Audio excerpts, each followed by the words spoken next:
Hello and welcome to Ula Tea Leaf Readings. My name is Lenor, and tonight I'm going to be reading your tea leaves. This is a horoscope for Virgo. If Virgo is your solar, lunar, ascendant / rising sign, then this is a message for you. All right, let's get started. And so our card tonight is the High Priestess. Definitely an energy I love. And I love to see it. All right, let's take a look and see what our tea leaves are going to tell us tonight. And so if you have not subscribed yet, please think about doing that. You can hit that little bell. It'll let you know when the next readings are coming out. Also, if you want to like the video, leave a comment. I would love to hear from you. Okay, so we have a goat's head, and then we have a person, or maybe another goat. It kind of looks like another goat here. You can see here's the head, here are the horns, the body, and it's kind of standing, kind of like standing up. Now, if we pull this out, you can see here are the horns, okay? Here's the face. The face is kind of pointing this way, like it's looking off to the side. You can kind of see where the eyes would be and the nose and the mouth and all of that, okay? So we have, basically it looks like two goats, rams, something along these lines. Maybe more of a goat. I think I said ram, but I should say goat. And now I don't think that this is a Capricorn person so much as somebody aligned with the attributes of the goat, which are, right, resilience, humor, loyalty to their little group, their family, their chosen family. You know, just really this kind of spirit of keeping on, not giving up, and also really being able to manage pretty well when things are rough, right? When there's some kind of problem or crisis, being able to manage through it. And so, yeah, I imagine this is probably you, okay? I was thinking maybe this is somebody else, maybe this is you know, a significant other, because it is so prominent. But now I'm really thinking, you know, these are very kind of Virgo traits. Now I am going to admit I am I'm a solar Virgo, so I'm a little biased. I am a little biased. But I do see that there is really this kind of resonance from you of somebody who has really been through some things in life. Okay. Loss, hardship, financial things, you know. I don't know exactly what. I feel like it's really, you know, kind of, it feels based around the financial and maybe family issues, okay? But I know that you have had to also kind of learn how to keep living a meaningful life even when there have been these things that have come up. And I feel like a lot of it was from your youth, when you were young. And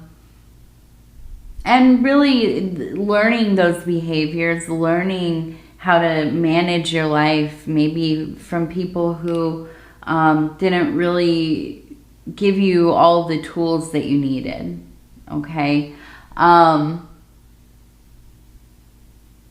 But it's this like real goat spirit. I mean, just like going up the side of a hill, a little mountain, you know, like a rock face that looks like there's nowhere to put the feet. right? But these goats, they figure it out. They know.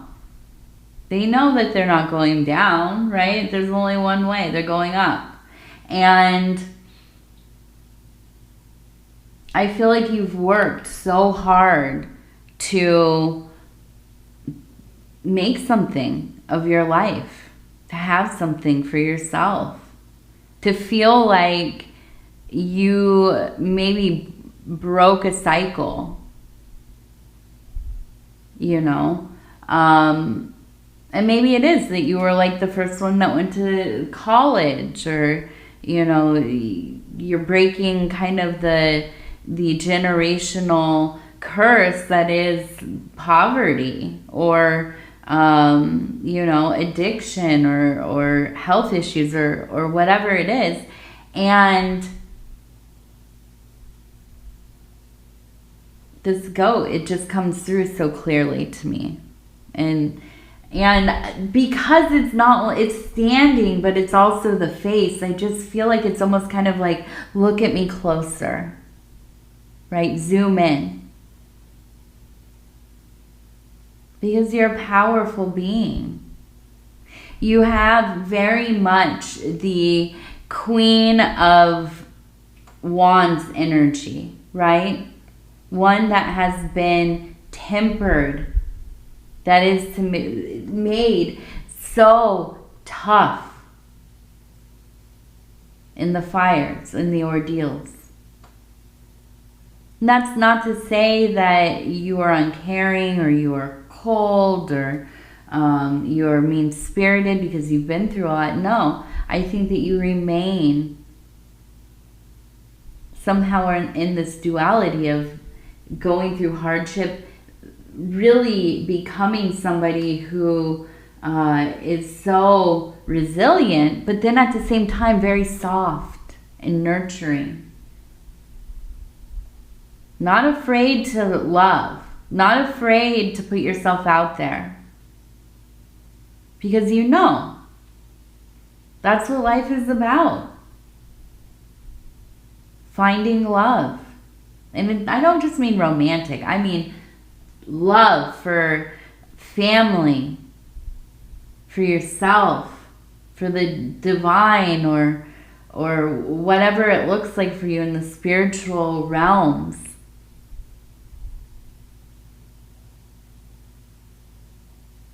And love of the work that you do. I mean, that's a big thing. Love of what you do. Not just in your career. Maybe it's cleaning the house. I myself am, you know, mostly I would say a stay-at-home mom. Although I do work, but, you know, not full-time. And I would say that's my first thing. That's my first job, is being a stay-at-home mom. And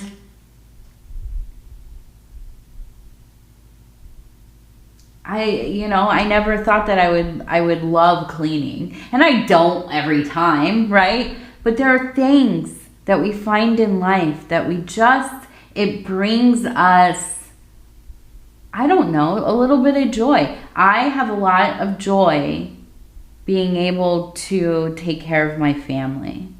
I have a lot of joy being able to cook for my family, you know, to lay out their clothes, to, you know, do their laundry, and it's not just for them, it's for myself as well. But I never in a million years thought that this would be something that would really, you know, be meaningful to me. I thought I was a very modern person. You know, but that's what life's about, and I think that you know that. Not taking care of people, no, but finding things that you love, that bring you that joy. And you still do, even though you have been through it.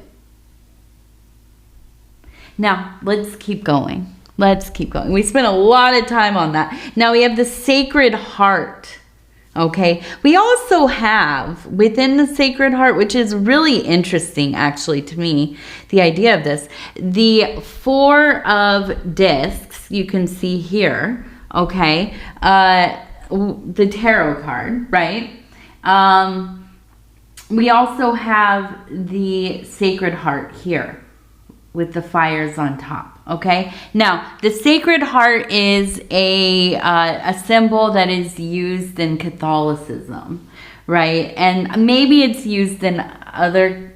I don't know if it's used in other Christian traditions or denominations, but I know for sure, right? It is used by the Catholics, and it is a beautiful, beautiful symbol of one's love, right? For God, for the Son of God, for the divine, right? Their devotion. And it really, for me, I look at it as a really beautiful image of agape. Okay, so that is the love that we have with divine things. Love that is unconditional, love that is beyond any kind of earthly love. Okay, and so seeing this is interesting because the Four of Discs really tells me that there's a lot of focus on the home, right? Because we know the discs are a earth element. The discs are earth element, right? And the earth element deals in the material world, our domestic lives, our our work, our health, these kinds of things. And so I see this, and it just screams to me that there is this real building of an environment that is like your church, right? Your temple, your cathedral, your mosque, your whatever you want to call it, your sanctuary, your safe space. But I see you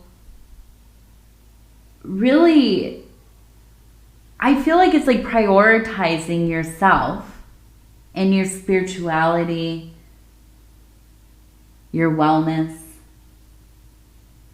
And I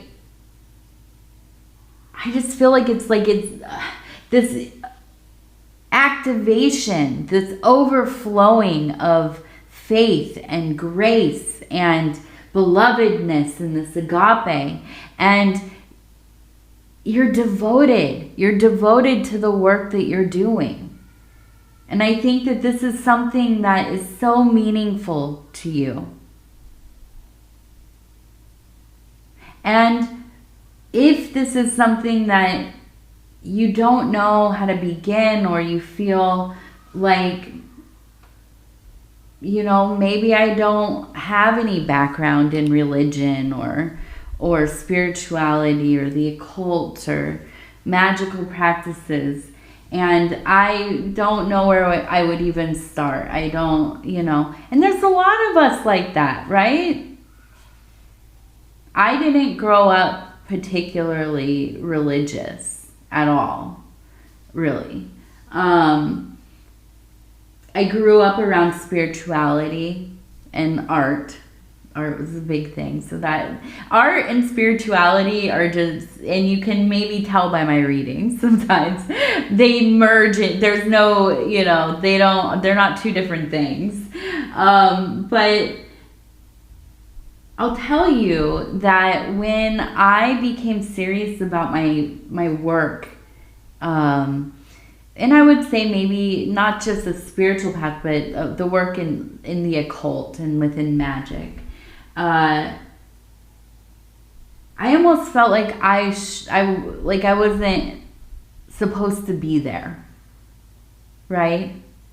Like I hadn't been invited, exactly. That I had no ties to anything, no, I didn't grow up in a church or in some kind of system. And so I felt like I was kind of a trespasser. I didn't know what even a lot of stuff was. I had to learn, you know, the vocabulary, the jargon, and many systems, you know, they're very different. So a lot. But here's the thing, is that we all belong there. Whatever it is. If you know, you're interested in learning mathematics, to learn the language, to, you know, just expand your understanding and so on. Or if it's like you're looking for, you know, some kind of religious faith or community, or, you know, beginning in magical practices, divination, whatever it is. If you feel called to it, then you belong there. And so I look at this and I feel like it's kind of like stepping in to this place where, you know, the canvas is empty. And you are beginning to create this thing. And that is through love. That is through agape. That is through your relationship, both with the outer world, but with your interior as well. And it's a beautiful thing. It's a beautiful thing. And it's always amazing when somebody, you know, comes into some, you know, part of their faith, or things are evolving and changing, and there's an excitement. There's an excitement, and that's the lifeblood. It really, you know, it brings you into. And I hope that you feel that connection, because I'm almost a little jealous, you know. Whenever I find something new to study, I do get a little bit of that. I just start to, you know, just become enthralled, right? Okay, so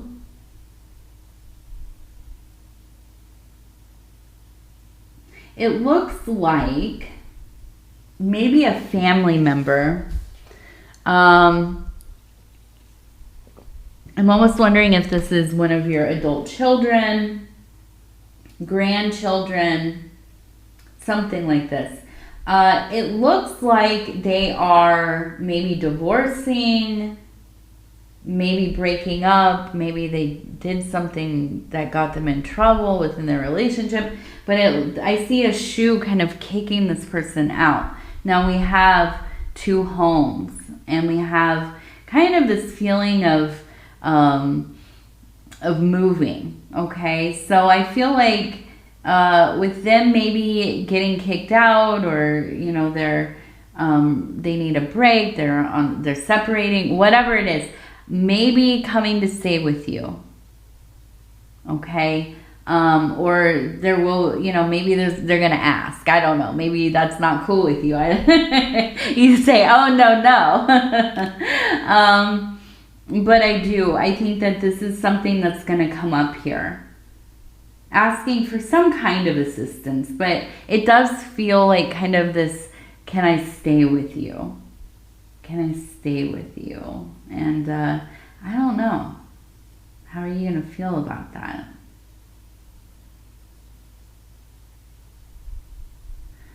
Okay. So we have the letter V as well.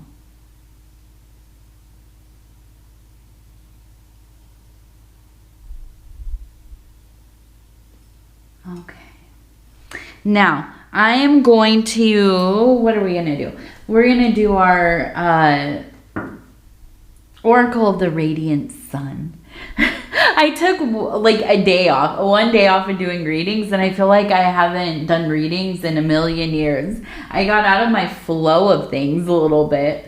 So yes, Oracle of the Radiant Sun, and I just want to see kind of like what's going on in the next few days. Like what can we expect for Virgo, okay? And sometimes it's 3 cards, sometimes it's 6. We'll see. Okay. a little bit of a show off here.